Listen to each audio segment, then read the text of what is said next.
ঠাকুর পরিবারকে নিয়ে যখন আমরা কথা বলি তখন আমরা রবীন্দ্রনাথ, অবনীন্দ্রনাথ, গগনেন্দ্রনাথ এদের বাইরে বেরোই না। আজকে এমন একজনকার ব্যাপারে কথা বলবো, তিনি সেই বাড়ির বউ, জ্ঞানদানন্দিনী দেবী।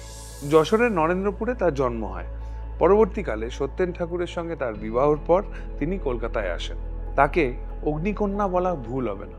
সেই সময় যখন মহিলাদের কণ্ঠ রোধ করা হচ্ছে, যখন তারা সামনে আসতে পারছে না, কাজ করতে পারছে না, সেই সময় দাঁড়িয়ে জ্ঞানদানন্দিনী দেবী ব্যতিক্রম। তিনি শাড়ি পরাকে রিডিফাইন করলেন, রেভলিউশনাইজ করলেন। শাড়ি পরা, কিভাবে আঁচল নেবে, সেলাই করা ব্লাউজের প্রচলন তিনি করেছিলেন, যাতে করে মহিলাদের পক্ষে কাজ করতে, যাতায়াত করতে, চলাফেরা করতে সুবিধে হয়। এমনই তার ব্যক্তিত্ব। তিনি জোড়াসাঁকো ছেড়ে, তার শ্বশুরবাড়ি ছেড়ে, তার স্বামী এবং সন্তানদের নিয়ে আলাদা ইন্ডিপেন্ডেন্টলি থাকতেন।